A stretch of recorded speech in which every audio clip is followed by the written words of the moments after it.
तो इस वीडियो के अंदर हम ट्रैकेन टेक्नोलॉजीज के आईपीओ के बारे में बात करेंगे और जानेंगे कि इस आईपीओ के अंदर आपको कितना लिस्टिंग गेन मिल सकता है और आपको इस आईपीओ के अंदर अप्लाई करना चाहिए या नहीं। चलिए शुरू करते हैं। तो देखिए, सबसे पहले हम ये जानेंगे कि ये कंपनी क्या काम करती है। तो देखिए, ये जो कंपनी है, ये कंपनी 2013 में ये कंपनी स्टार्ट हुई थी, यानी कि ऑलमोस्ट अगर आप देखोगे 8 से 9 साल ये कंपनी को स्टार्ट हुए हो चुके हैं। तो देखिए, ये जो कंपनी है, ये कंपनी मार्केट इंटेलिजेंस डेटा ये कंपनी प्रोवाइड करवाने का काम करती है। प्राइवेट कंपनीज के लिए ये कंपनी काम करती है। तो जैसे कि अगर आप देखोगे, जैसे कि सपोज रिलायंस इंडस्ट्री अगर आप देखोगे लिस्टेड है, तो अगर वहाँ पे रिलायंस से रिलेटेड जो भी न्यूज़ अवेलेबल है, जो भी फाइलिंग्स उन्होंने बीएसई और एनएससी के ऊपर किया है, तो वो सारा डेटा मिला के, यानी कि कंपनी से रिलेटेड जो भी इंफॉर्मेशन मार्केट में अवेलेबल है, तो जो बड़े बड़े इन्वेस्टमेंट बैंक्स होते हैं, तो उन्हें ये कंपनी वो डेटा प्रोवाइड करवाने का काम करती है। उसके अलावा अगर हम कंपनी के दूसरे अगर हम बात करेंगे, तो दूसरे टाइप के कस्टमर्स की अगर हम बात करेंगे, तो जैसे कि जो आईटी कंपनीज होती है, जैसे कि अगर आप देखोगे विप्रो ये कंपनी का एक वन ऑफ द हमें टॉप कस्टमर नजर आता है।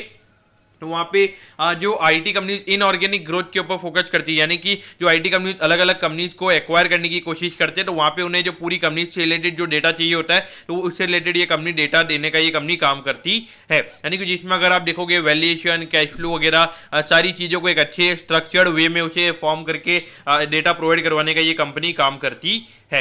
अगर हम देखेंगे तो ग्लोबली अगर हम ये इन कंपनीज में अगर हम बात करेंगे, तो उसके अंदर टॉप 5 प्लेयर्स में हमें ये कंपनी नजर आती है। तो डेफिनेटली अगर आप देखोगे टॉप 5 प्लेयर्स पे, लेकिन ये कंपनी का ये जो एरिया है, ये इतना मार्केट ही इतना बड़ा हमें नजर नहीं आता है। हार्डली ये कुछ $1 बिलियन की इंडस्ट्री हमें ये नजर आती है। उस पॉइंट से डेफिनेटली देखा जाए तो वहाँ पे ये कंपनी हमें टॉप नंबर्स में हमें ये कंपनी नजर आती है। तो उसके अंदर अगर आप देखोगे, तो अभी अगर हम कंपनी के करंटली अगर हम टोटल यूजर्स की अगर हम बात करेंगे, तो 3271 यूजर्स हमें कंपनी के नजर आते हैं। और अगर हम कस्टमर अकाउंट की अगर हम बात करेंगे, तो 1139 कस्टमर अकाउंट हमें कंपनी के नजर आते हैं और 58 कंट्रीज के हमें कंपनी का प्रेजेंस नजर आता है। डेफिनेटली देखा जाए तो प्रेजेंस वगैरह कंपनी का काफी अच्छा है। और मेनली अगर आप देखोगे, जो मेन कंपनी के कस्टमर्स हैं, वो फॉर्च्यून 500 कंपनीज में से हमें यहाँ पे कंपनी के नजर आते हैं। डेफिनेटली अगर आप देखोगे, जो बड़े बड़े इन्वेस्टमेंट बैंक होते हैं, वो ये कंपनी के कस्टमर्स हैं, और जो बड़ी बड़ी आईटी कंपनीज हैं, वो हमें यहाँ पे कंपनी के कस्टमर्स नजर आते हैं।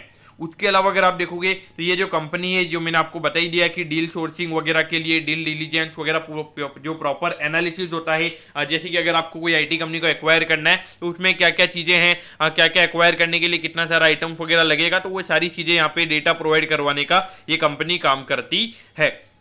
तो देखिए, ये जो कंपनी है, एक तरीके से अगर आप देखोगे, नेहा सिंह जी एक तरीके से यहाँ पे जो one of the next generation जो एंटरप्रेन्योर्स होते हैं, उन्होंने यहाँ पे ये कंपनी को स्टार्ट किया है। तो एक तरीके से यही बोलोगे कि एक तरीके से ये कंपनी हमें स्टार्टअप नजर आता है। और उसके अलावा अगर आप देखोगे, यहाँ पे अगर आप देखोगे, रतन टाटा जी ने भी इन्वेस्ट किया हुआ है। और उसके अलावा जो वरिंदर बंसल जी, जो बंसल जी वगैरह है, सचिन बंसल वगैरह, उन्होंने भी यहाँ पे इन्वेस्ट किया हुआ है। तो एक तरीके से अगर आप देखोगे, जो वेंचर कैपिटलिस्ट हैं, उन्होंने यहाँ पे इन्वेस्ट किया हुआ है। और कहीं ना कहीं अगर आप देखोगे, तो यहाँ पे ये जो कंपनी का आईपीओ है, यहाँ पे पूरा ऑफर फॉर सेल हमें नजर आता है। तो कुछ कुछ यहाँ पे जो वेंचर कैपिटलिस्ट हैं, वो अपना स्टेक हमें यहाँ पे बेचते हुए नजर आ रहे हैं। अब अगर हम यहाँ पे कम्पिटिटिव स्ट्रेंथ की अगर हम बात करेंगे, तो देखिए, जो मार्केट का जो इंटेलिजेंट डेटा होता है, उसे प्रोवाइड करवाने में एक one of the leading data provider हमें ये कंपनी नजर आती है। और उसके अलावा इनका कस्टमर बेस काफ़ी अच्छा है, और खास करके ग्लोबली ये कंपनी प्रेजेंट है। ऐसा नहीं है कि सिर्फ इंडिया बेस्ड ये कंपनी हमें नजर आती है। और खास करके अगर हम कंपनी के अगर हम रेवेन्यू की अगर हम बात करेंगे, तो वो मेन ग्लोबल लेवल पर ही कंपनी का रेवेन्यू आता है। उसके अलावा यहाँ पे टेक्नोलॉजी प्लेटफॉर्म कंपनी का अच्छा नजर आता है। और हाँ, मैंने आपको ये बताना भूल गया कि कंपनी डेटा कैसे प्रोवाइड करवाती है। तो यहाँ पे कंपनी ने एक सब्सक्रिप्शन बेस्ड मॉडल यहाँ पे कंपनी ने बना रखा है, यानी कि एक सर्टेन फी आपको देना रहेगा, और उसके रिगार्डिंग आप वहाँ पे डेटा ले सकते हो। तो वहाँ पे एक पूरा स्ट्रक्चर्ड वे में कंपनी का डेटा रहता है। और उसके अलावा कॉन्ट्रैक्ट बेस्ड वगैरह भी यहाँ पे कंपनी काम करती है।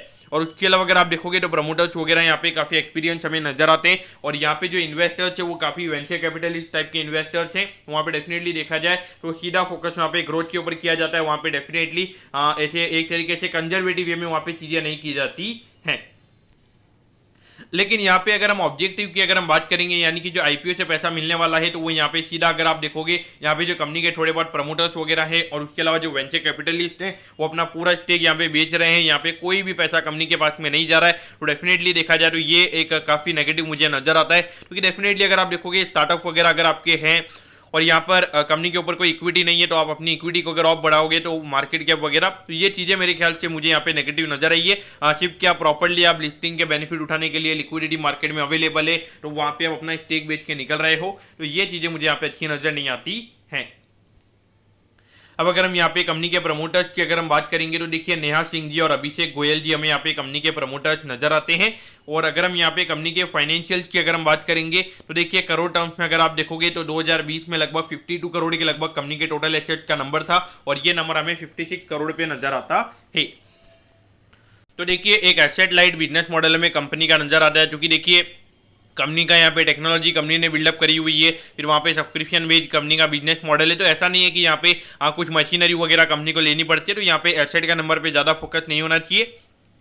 बाकी अगर हम रेवेन्यू की बात करेंगे तो यहाँ पे 6 करोड़ से कंपनी के रेवेन्यू के नंबर 55 करोड़ के लगभग आए थे। फिर उसके बाद में अगर आप देखोगे 65 करोड़ के लगभग ये कंपनी का नंबर आया था।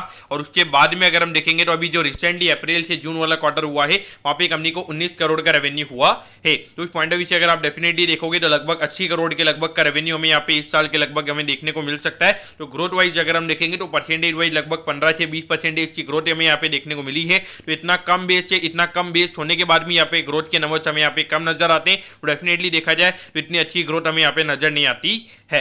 और ऑलरेडी अगर आप देखोगे तो पहले ये कंपनी हमें लॉस में नजर आती थी, लेकिन जो पिछला क्वार्टर था वहाँ पे कंपनी ऑलमोस्ट ब्रेक इवन पे आई है। 0.92 यानी कि अगर आप देखोगे लगभग 92 लाख रुपीस का प्रॉफिट यहाँ पे कंपनी को हुआ है। और डेफिनेटली देखा जाए तो प्रॉफिट के नंबर्स यहाँ पे काफ़ी कम है, तो इसके बेसिस पे यहाँ पे कोई इंडिकेशन हम यहाँ पे नहीं दे सकते हैं। बाकी देखा जाए तो डेफिनेटली यहाँ पे ग्रोथ वाइज रेवेन्यू के नंबर बढ़ रहे हैं, लेकिन जब आपका बेस पे कितना कम है तो वहाँ पे डेफिनेटली 25 से 30% की ग्रोथ आपके नंबर्स में देखने को मिलनी चाहिए। वो ग्रोथ के नंबर्स हमें यहाँ पे देखने को नहीं मिल रहे हैं। अब अगर हम आईपीओ के डिटेल्स के बारे में अगर हम बात करेंगे तो देखिए 10 तारीख को ये आईपीओ ओपन होने वाला है और 12 तारीख को ये आईपीओ क्लोज हो जाएगा। 80 रुपये पर शेयर पे यहाँ पे कंपनी शेयर दे रही है और 185 शेयर्स का हमें यहाँ पे लॉट नजर आता है। यहाँ पे 309 करोड़ का हमें ये आईपीओ नजर आता है और पूरा आईपीओ अगर आप देखोगे तो हमें यहाँ पे पूरा आईपीओ ऑफर फॉर सेल ही है, यानी कि पूरा पैसा यहाँ पे कंपनी के जो शेयर होल्डर्स हैं उनके पास में जाने वाला है, जो अपना स्टेक बेच रहे हैं। तो यहाँ पर अगर आप देखोगे सिर्फ 10% का रिटेल कोटा है, यानी कि हार्डली अगर आप देखोगे 30 से 31 करोड़ के लगभग का रिटेल कोटा में नजर आता है। तो उस पॉइंट से अगर आप देखोगे तो आईपीओ के जब लिस्टिंग होगी, जब आईपीओ का जब सब्सक्रिप्शन वगैरह रहेगा तो रिटेल साइड में लगभग हम 500-600 करोड़ का सब्सक्रिप्शन हम मिनिमम देखते हैं। तो वहाँ पे डेफिनेटली अगर आप देखोगे 20 टाइम तो ये रिटेल कोटा में आराम से ये आईपीओ में सब्सक्राइब होता हुआ नजर आएगा। अब अगर हम यहाँ पे वैल्यूएशन पैरामीटर्स की अगर हम बात करेंगे तो देखिए कंपनी लॉस में है, तो ईपीएस तो यहाँ पे कंपनी का नेगेटिव में ही रहेगा और तो पी रेशियो से हम ज़्यादा यहाँ पे कंपनी के इंडिकेशन नहीं निकाल सकते। लेकिन अगर हम कंपनी के एनएवी की अगर हम बात करेंगे तो 2.06 का नेट एसेट वैल्यू हमें कंपनी का नजर आता है। तो उस पॉइंट ऑफ व्यू से अगर आप देखोगे लगभग 35 times price to book value पे यहाँ पे कंपनी का आईपीओ आ रहा है। वैल्यूएशन वाइज अगर हम देखेंगे तो काफ़ी ज़्यादा यहाँ पे कंपनी के जो वैल्यूएशन है यहाँ पे काफ़ी ज़्यादा हायर साइड में हमें नजर आते हैं। तो वैसे अगर आप देखोगे तो कंपनी डेट फ्री है, ये वेंचर कैपिटलिस्ट वाली ये फॉर्म है, यहाँ पे सारा पैसा इक्विटी के फॉर्म में लगा है। और यहाँ पे डेफिनेटली अगर आप देखोगे ऐसी कंपनीज को बैंक इजीली लैंड भी नहीं करते, क्योंकि आपके पास में कोई एसेट नहीं है, आपके पास में सिर्फ ह्यूमन कैपिटल रहता है। तो उस पॉइंट ऑफ व्यू से डेफिनेटली वहाँ पे बैंक लैंड नहीं करते हैं। वैल्यूएशन वाइज इतनी चीजें हमें यहाँ पे नजर नहीं आती है, लेकिन जो प्राइस टू बुक वैल्यू के हिसाब से अगर हम देखेंगे 35 से 40 टाइम्स का जो वैल्यूएशन हमें यहाँ पे नजर आता है वो डेफिनेटली हायर साइड में। लेकिन देखिए अगर कंपनी आने वाले टाइम पे लगातार प्रॉफिट वगैरह कमाती रहती है तो वहाँ पे डेफिनेटली जो कंपनी की नेट एसेट वैल्यू है वो हमें आने वाले टाइम पे बढ़ती हुई नजर आएगी और प्राइस टू बुक वैल्यू का नंबर हमें कम होता हुआ नजर आएगा। लेकिन करंटली अगर देखा जाए तो वैल्यूएशन के नंबर काफी ज्यादा हायर साइड में हमें यहाँ पे नजर आते हैं। अब अगर हम यहाँ पे लॉट साइज की अगर हम बात करेंगे तो देखिए एक लॉट को अप्लाई करने के लिए यहाँ पे 14,800 रुपये लगेंगे और मैक्सिमम रिटेल कैटेगरी के अंदर आप 13 लॉट के लिए अप्लाई कर सकते हो, जिसके लिए 1,92,400 रुपीज लगेंगे। तो देखा जाए तो करंटली अगर आप देखोगे तो HNI कोटा में एप्लीकेशन अगर लगानी है तो उसके लिए मिनिमम 14 लॉट की एप्लीकेशन लगानी पड़ेगी और उसके अलावा 10 लाख से ऊपर की एप्लीकेशन भी आप लगा सकते हो। तो मेरे ख्याल से अगर देखा जाए तो company long term point of view से मेरे ख्याल से काफी ज्यादा रिस्कीनेस मुझे नजर आता है। वैल्यूएशन पॉइंट ऑफ व्यू से अगर आप बात करोगे तो वैल्यूएशन यहाँ पे काफी ज्यादा हायर साइड में नजर आते हैं। लेकिन अगर आप देखोगे आईपीओ काफी छोटा है, हार्डली 300 करोड़ के लगभग का आईपीओ में नजर आता है और वहां पर अगर आप देखोगे रिटेल कैटेगरी में सिर्फ 30 करोड़ का ये आईपीओ में वहां पे नजर आता है।